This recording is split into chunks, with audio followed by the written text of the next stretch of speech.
Bom, gente, concurso do TRE chegando, o TSE unificado também aí batendo na porta e saiu o edital. E apesar de vocês, a maioria de todos nós, até eu mesmo me coloco nessa situação, não considerarmos que a lei introdutória, as normas do direito brasileiro, sejam tão importantes na prova, ela será cobrada. Como nós não sabemos mais está no edital, então é por isso começarmos a partir dessa justamente norma introdutória para seguirmos adiante, pelo menos na matéria de direito civil. Tudo bem? Então, hoje a gente vai começar a falar, e para a gente fazer só um bloco de 3 aulas, e vocês, por favor, acompanhem aqui, podem usar o quadro para anotarem tudo que está aqui, tirar print e irem complementando com o que eu for falando, além, é claro, de nunca deixarem de ler a legislação. Bom, as leis de introdução, né, ao direito brasileiro, elas estão justamente no Decreto-Lei número 4.657, lá de 1942, e a princípio surgiu como leis introdutórias do Código Civil. Isso mudou com algumas alterações legislativas e justamente hoje é considerada a base de qualquer norma do direito brasileiro. E quando também não temos normas que regulamentem determinados temas, o que é bastante raro hoje no Brasil, se recorre à tão famosa LINDB, né? E, portanto, hoje, atualmente, desde a reforma legislativa, a última que ela sofreu lá em 2018, hoje tem 30 artigos. Mas hoje, nessa aula, nós vamos falar detalhadamente sobre o primeiro artigo da lei, que é um dos mais importantes, porque trata justamente sobre a vigência das normas jurídicas. Então, vocês, por favor, façam o mínimo, deem like, compartilhem esse vídeo, se inscrevam no canal, porque dá um trabalho danado planejar e esquematizar uma aula dessa. Então, vamos lá. Bom, no primeiro artigo, simplesmente a gente já vem tratando da vigência da lei. E o que significa vigência? Vigência nada mais é do que uma lei que está apta a produzir efeitos jurídicos em um determinado período de tempo. E o artigo 1º, ele é claro. A regra é que a vigência ocorra 45 dias após a publicação da lei, salvo disposição em contrário. Não é à toa que quando nós vamos ler alguma legislação, ou por exemplo, quando a gente vê logo uma nova lei entra em vigor, às vezes está lá, essa lei entra em vigor a partir de tal data, essa lei entra em vigor a partir da data de sua publicação. Salvo disposição expressa, vai entrar em vigor em 45 dias. E aí nós temos que aprender a diferenciar o que é vigência do que é validade. Vigência, como eu já dei o conceito, é justamente uma lei apta a produzir efeitos na sociedade brasileira. Já a validade, ela é justamente quando essa norma ela foi criada por órgãos competentes e respeitou o devido processo legal legislativo.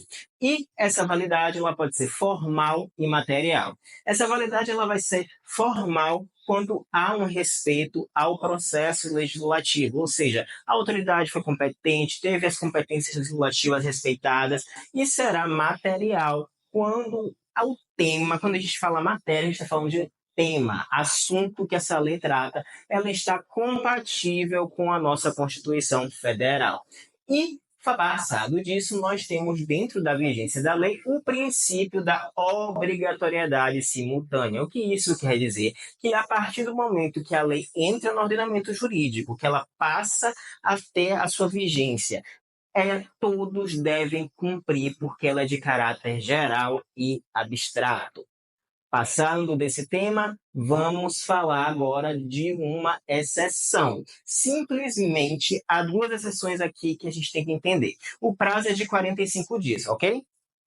Correto. Entretanto, para os estados estrangeiros, ou seja, lá no exterior, salvo disposição em contrário, a lei brasileira só vai surtir efeito para eles após 90 dias de sua publicação. O que isso não significa que é um desrespeito à soberania nacional, tá certo? Soberania nacional, situando quem não é da área do direito, mas a gente vai ter também o bloco de constitucional, nada mais é do que a capacidade de um Estado, ou seja, um país, de se autogovernar, de se autorregulamentar, seja financeiramente e legislativamente.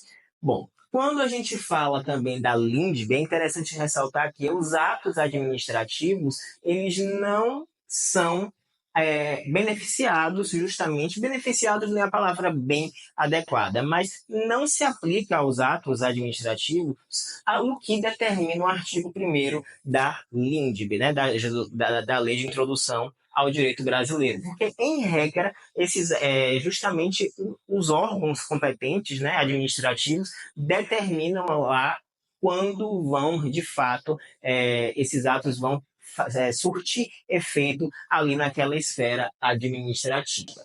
Também, ainda dentro da vigência da lei, no artigo 1º, nós temos o famoso vacatio legis, ou período de vacância. O que significa isso? Nada mais é que o período da publicação da lei, a lei foi publicada aqui, até a sua vigência. Ou seja, a lei foi publicada, temos um período de tempo e simplesmente a sua vigência, que é a produção dos efeitos jurídicos na sociedade.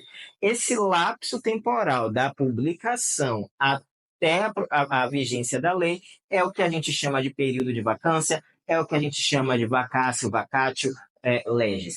E um detalhe, nesse período a lei pode ser modificada sim, pode ser modificada e o prazo vai ser renovado novamente, salvo disposição em contrário, em 45 dias a partir da publicação das alterações dessa lei. E aí nós entramos no princípio da continuidade. Por quê? Porque as leis, em regra, elas são feitas para perdurarem para sempre, pelo menos até determinados contextos históricos, tendo em vista que a lei, né, as normas refletem, querendo ou não, a cultura de um país, a cultura de um povo. Então, esse princípio da continuidade é que as leis, em regra, têm vigência por tempo indeterminado.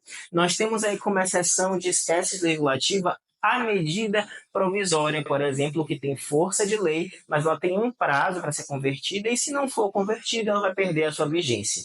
Entretanto, as demais espécies normativas, elas têm esse princípio da continuidade, né? Ou seja, ela não tem um período, né, certo para acabar, o que não significa que essa lei não pode ser revogada. Afinal de contas, ela pode ser revogada de maneira expressa, ou seja, uma lei posterior vem e determina no seu texto legal que está revogando a lei anterior. Exemplo, a lei X regula sobre alimentos. E depois de um tempo chega a lei Y que regula de alimentos e determina em seu próprio texto que está tirando essa lei X do ordenamento jurídico. Essa revogação foi expressa, mas também pode ser tácita, ou seja, fica ali não diz no texto, mas simplesmente a lei posterior ela acaba mostrando que a lei anterior, ou seja, ela está incompatível, seja formalmente ou materialmente, com o ordenamento jurídico. Ou, de fato, pode vir uma lei posterior e regulamentar o mesmo tema que a lei anterior, ou seja, tem a lei X e a lei Y, elas falam do mesmo tema, mas a lei Y, por ser mais recente, acaba revogando tacitamente a lei X. E aí entramos, quando a gente fala de revogação, em um efeito que eu particularmente eu gosto muito, e a gente vai falar também um pouco em constitucional, eu acho que a gente fala em constitucional, sim, pelo edital, eu acho que a gente vai falar assim, que é o efeito repristinatório, lá no parágrafo 3º do artigo 1º, que é justamente a possibilidade de trazer uma lei que já foi revogada para voltar a produzir efeitos jurídicos na sociedade, quando não há tempo hábil de formular uma nova lei. Entretanto, esse efeito não é automático, tá, gente? Só há esse efeito se houver uma determinação legislativa expressa. E não confundam repristinação com ultratividade. Repristinação é uma modulação temporal legislativa em que simplesmente uma lei que foi revogada volta a produzir efeitos.